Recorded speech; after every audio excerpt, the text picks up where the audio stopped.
Good morning.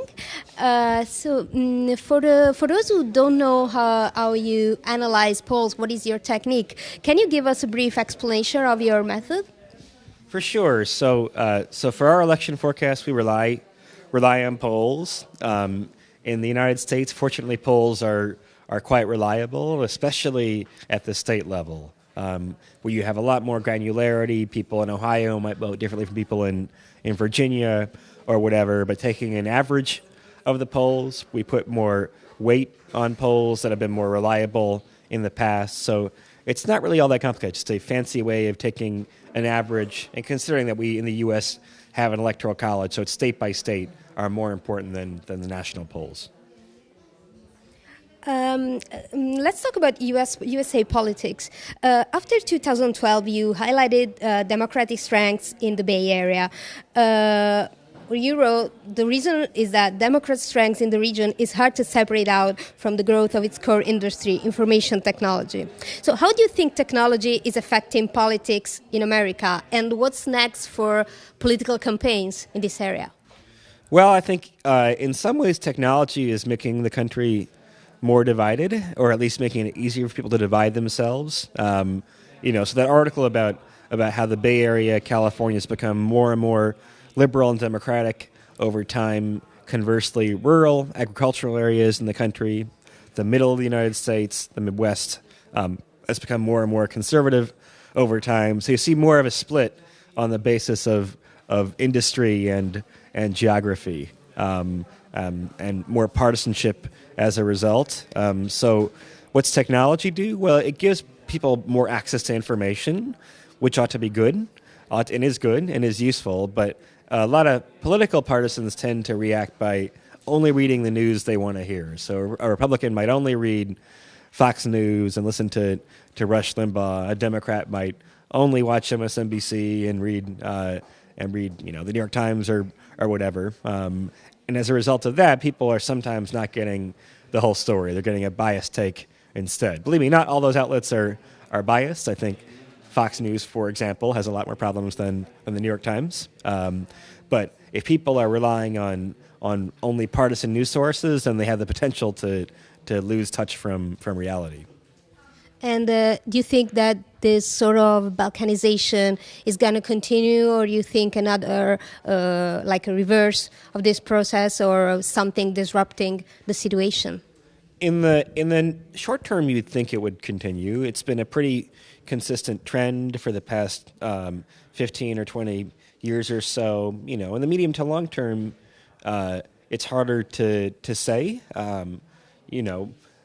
One thing that could stop it is if Republicans do lose several elections in a row. They might change course a bit. If there are additional economic crises that might expand it again. In general, when you have economic distress, it causes more partisan splits. People are unhappy. When you have economic growth, people kind of move more toward the center a little bit more. So, economic and cultural factors and the behavior of the parties all matters. But I say, for the next 4 years, probably going to get worse before it gets better. But 40 years from now, I would hesitate to say. About the electoral campaign, the 2008 campaign. In 2008, you were blogging at Daily Kos as a poblano, and you wrote once about you were celebrating your birthday in a Mexican restaurant, and you kind of like bumped into Senator Obama at the time with his wife, and it was like it showed that you were supporting him. So.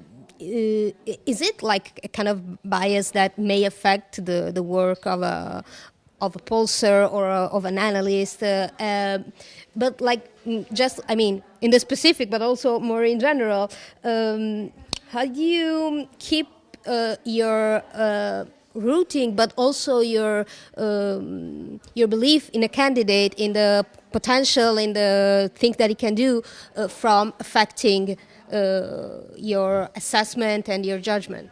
Well, I think the basic way is to acknowledge that people have personal preferences and to separate those out from their analytical views. People are generally very poor at that. You see, even in sports, if you're a New York Yankees fan you tend to always think the Yankees are going to win the next game, whether or not that's true. Another part of it is that we have a system that we follow to make these forecasts. So it's not just me standing there and saying, how do I feel today? Instead, it's a system that we design before the election begins and that is automated from that point forward. So I have no decisions to make based on my mood once the campaign begins.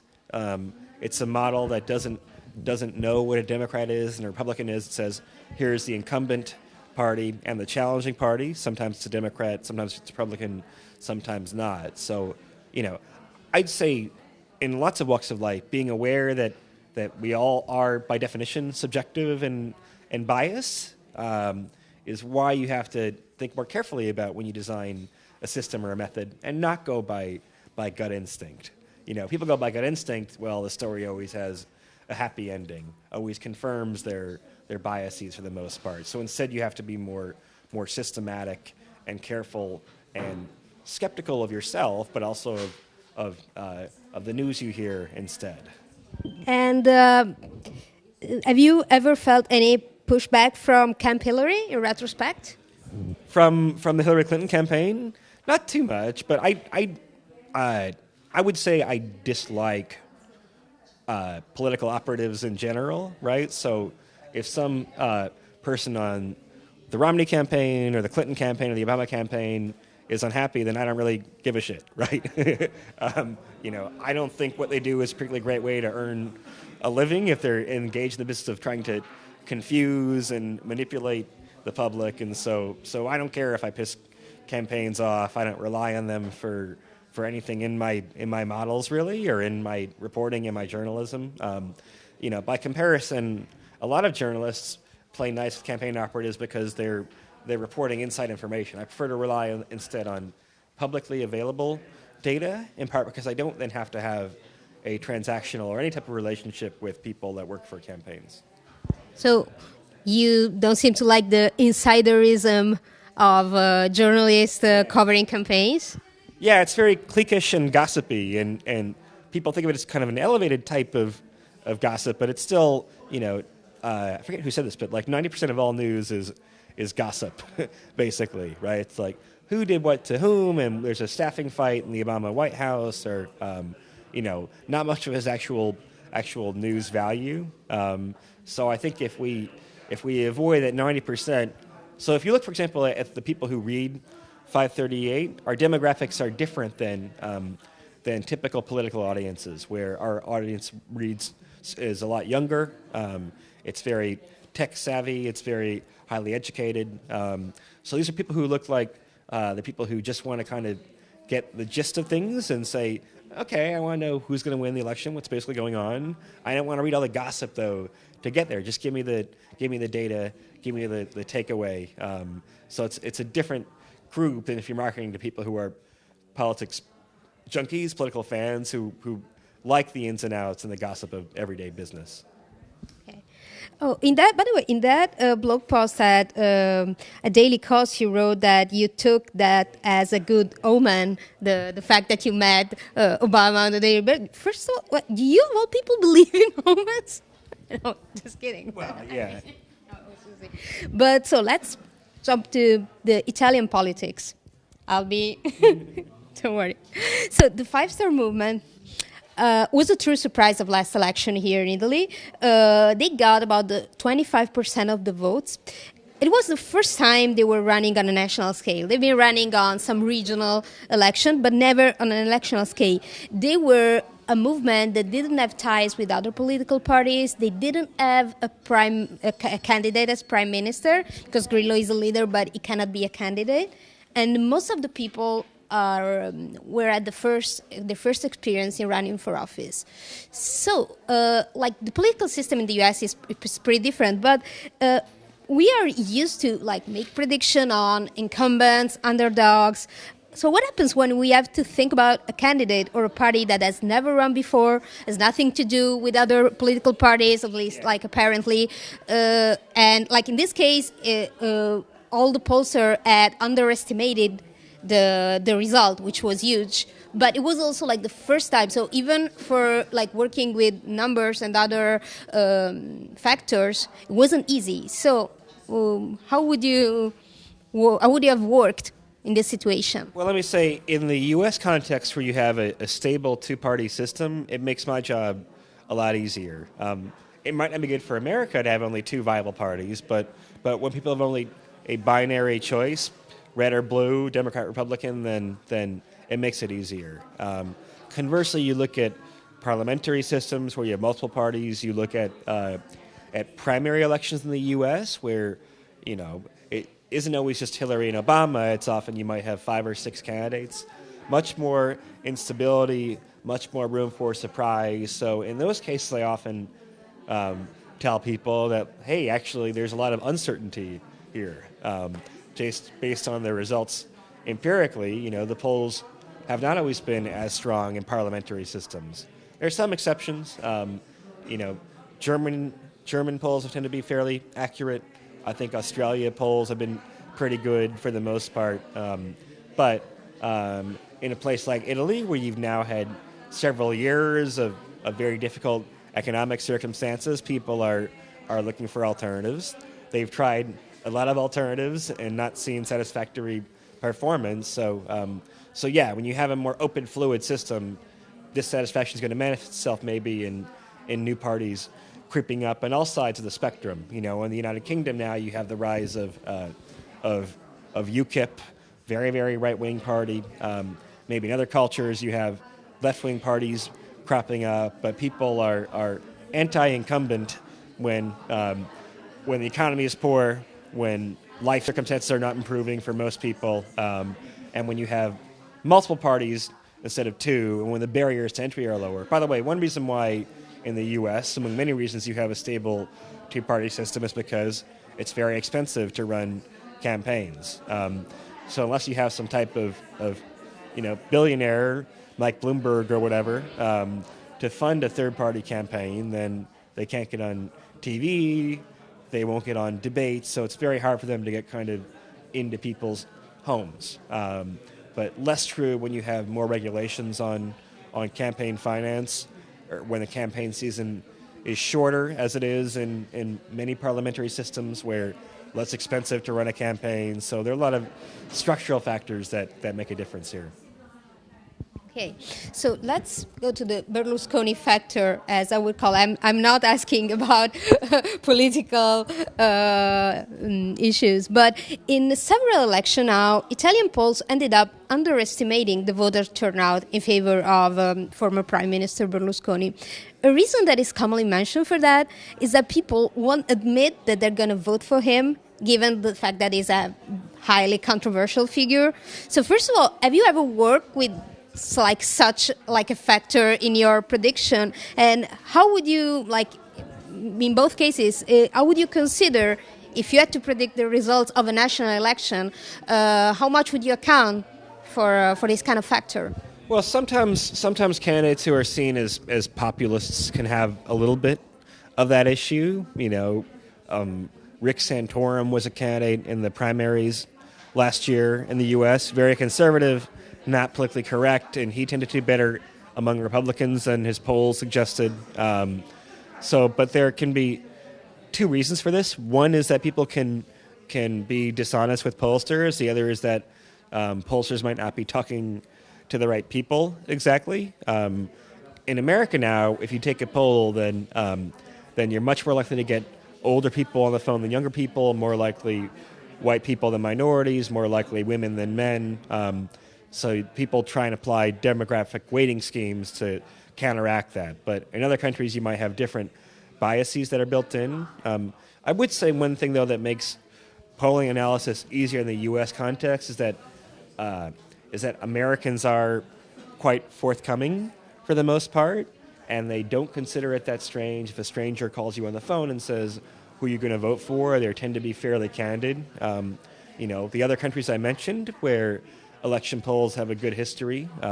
So Germans, for example, are quite outgoing, not to stereotype. Australians, same way. Countries where people seek more privacy or a little bit more reserved, you might have more trouble. Even in the United Kingdom, for example, there have been several years where the polling was quite poor. Italy, perhaps. Japan's a country where it's not necessarily considered appropriate culturally to share information about your voting patterns with strangers. So those are a lot more difficult circumstances. Oh, big data. It's the buzzword now. The idea that the ability to aggregate and sift through vast amounts of data can yield key insights about society, provide the basis of better decision making. In a previous talk that I saw, you mentioned robust data, the importance of robust data. Can you give us an example, like big data and robust data? So I think there are three key things to make data highly useful. And one is size. You want to have enough observations so you can have enough of a sample to know something is truly a trend, a long-term pattern, not an outlier. But you also want high quality of data. So economic data, for example, is often very poor. You think about, I was just in Hong Kong recently, got a lot of questions about, well, what's the economic growth rate really in China? Well, we don't know. The government basically makes up whatever number it wants, right? People forget that sometimes. Even in the U.S., you have jobs reports that come out every month, but they're subject to all types of fiscal adjustments that can cause a margin of error of 100,000 jobs or more. The last part is that you want a wide variety of information or data. For example, having information on how American mortgages performed during the housing boom, you might have millions of data points, but it won't tell you very much about what would happen in a housing bust instead, as we had in the U.S. beginning in 2007 or so. So robust data means that you have enough quality of data, you have enough volume, but also you have enough of history captured so you understand what patterns, what trends really are fundamental and will survive changes into the future relatively well. People think sometimes, well, I collect all this data from the past, so I'm making predictions. No, it's just a form of history. To actually make predictions is more difficult, and you have to think more carefully sometimes than just having a lot of information. On experts and public opinion, you wrote in the book you wrote, the numbers have no way of speaking for themselves. We speak for them. And when we talk about data, we witness this sort of data frenzy where, which results in a system where there are data like shepherds, like scientists or technologists and analysts. This is a problem if it displaces the discursive model of debate, because it may be contingent on the biases of technologists, as you also wrote. So sometimes it's in how they analyze data, but sometimes also in how they frame the questions. So what is the first bias of this kind that comes to your mind, and how do we overcome this issue? Well, I think a lot of it comes down to kind of truth in in advertising, and if you claim you're being, are you doing analysis or advocacy is one distinction that's important to make. In analysis, then you're usually trying to portray all sides of a debate and come to some conclusion. In advocacy, you're presenting only one side, as a lawyer might. In traditional reporting, you're presenting both sides, but not weighing in as much. My approach is analysis, where I want to present both sides, unlike an advocate. But unlike a traditional reporter, I'm going to weigh in and say, here's where I think the conclusion of the evidence points to.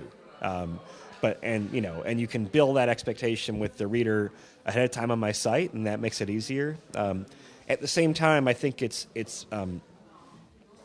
important for analysts or journalists not to say, oh, I'm using data and I'm being objective and you're not.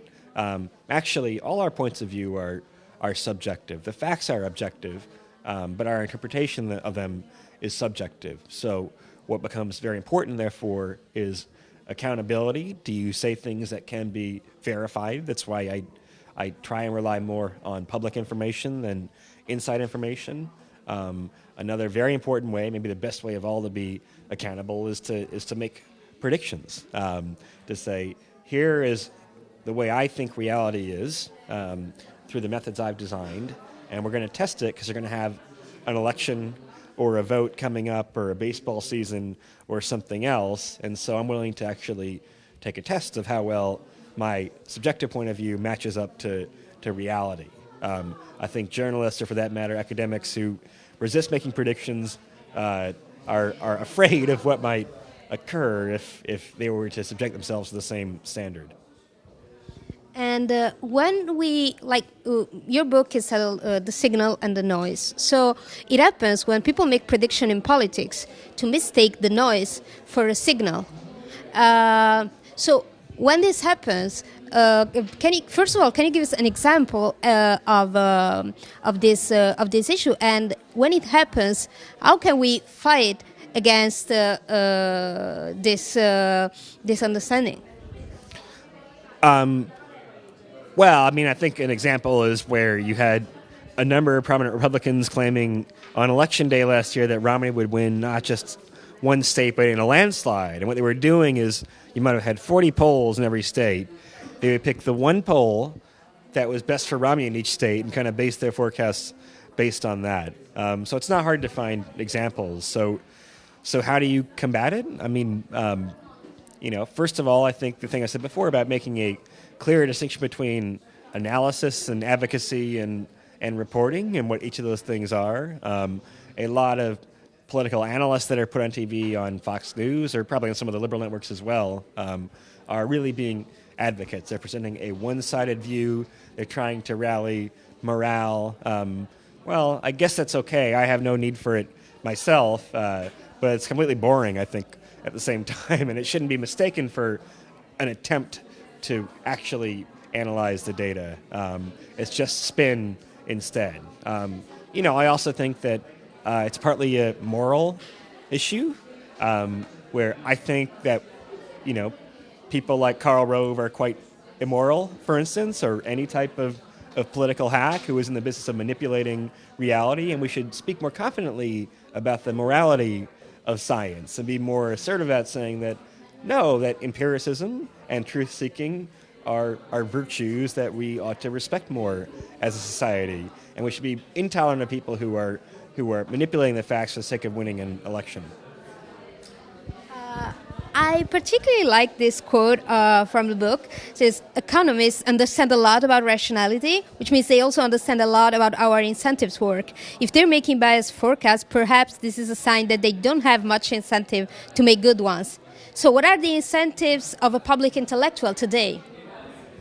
I don't know, and actually one of the findings from some of the books about people making predictions is that the more someone goes on TV, the more press coverage they get, the worse their predictions become. So, but it's a good question.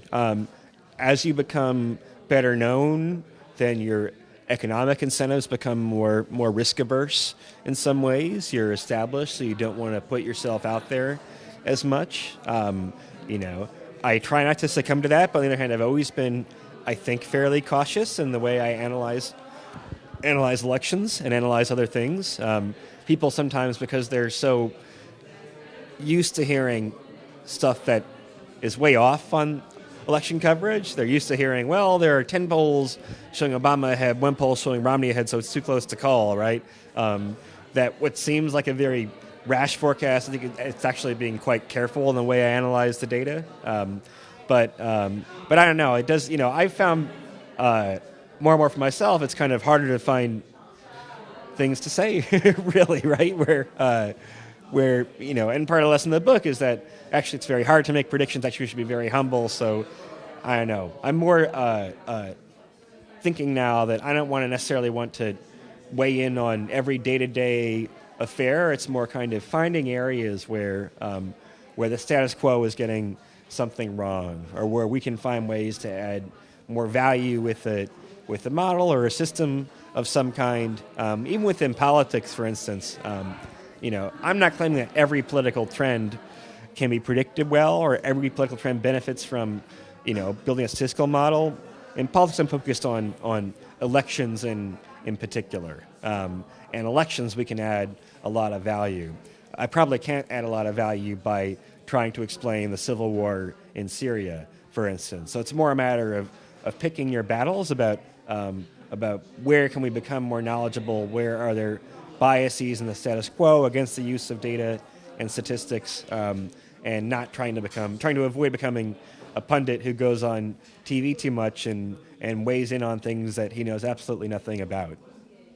Well, in the book, you talk about earthquakes, you talk about hurricanes, epidemics, like different issues, sports, poker. So, what is easier to predict then?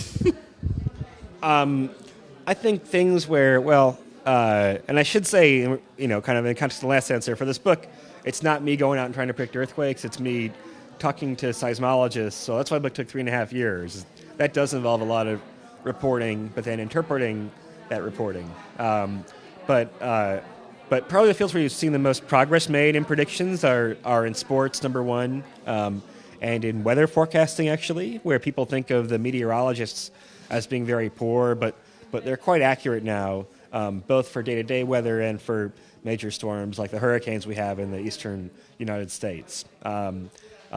One thing that sports and weather have in common, especially a sport like baseball, is that it occurs every day. So there's a process of feedback, of learning. People make a mistake one day, they can implement that knowledge the next day. By contrast, in economics, maybe it turns out now that the European currency union wasn't such a good idea. So great, maybe 50 years from now when Southeast Asia is considering something similar, they'll have that experience to learn from. But economic policy plays out at periods that take years or decades and not days at a time, so it becomes very hard to collect enough data to get better. Like politics and sports, who is usually blinder, a sports fan or a politics junkie? Oh, in the United States, the politics junkies, by far, yeah. Thank you. Last question is: data collection raised serious questions about our idea of a modern democracy can be adapted to an increasingly data-centric and technocentric society. So not only does political coverage lose the signal, it accentuates the noise. So as citizens in society, and so maybe also thinking about younger people starting to learn about life in school and in society. So how do we find signal in the noise?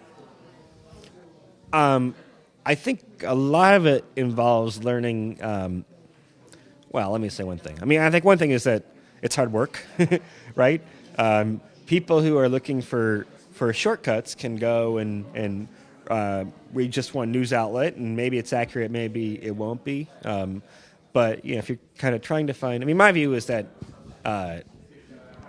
human beings have relatively small intelligence compared to the intelligence of the entire universe. So you're always kind of looking for needles and haystacks or small nuggets of truth in a very complex universe. So it requires being skeptical. I think it requires being somewhat humble. It requires, on the one hand, being independent-minded, with, on the other hand, understanding that no one of us has a monopoly on having an objective view. So it's difficult. It's more difficult kind of philosophically, I think, and habitually than it is about technique. People sometimes ask me to go to statistics conferences, they're like, what about this type of analysis, this regression model, this technique? And that stuff doesn't matter as much as actually the philosophy really behind it. Another way to put it is learning how to ask good questions is very important. Learning how to make good inferences from data. I'm not a big believer in gut instinct, but I do think experience can matter a lot. I used to play poker, for instance, follow sports, games like that, where you encounter a lot of randomness, helps you develop a better intuition for where is a signal, where's a noise, what's luck, what's skill. But it's not easy. If it were easy, I wouldn't have this 600-page book describing all the problems that people have with it. statistics number, they usually thought at something very difficult, very complicated, very hard to explain. But if you add like one message, like a bumper sticker message, what would you say? So I'd say think probabilistically. It's like not a very sexy bumper sticker slogan, but the idea being that that because none of us are godlike, none of us are clairvoyant, that we have to hedge our bets. We have to say, here's what I know, here's what I don't know, and here's roughly a probability I give of how right I might be. Probability is the waypoint between total ignorance, which we can do better than, and omniscient knowledge, which we can't really ever achieve. So that's the takeaway. Maybe not a bumper sticker, but that's maybe the most important. Think probabilistically. Yeah. Thank you, Mr. Silva. Definitely. Thank you. Bye.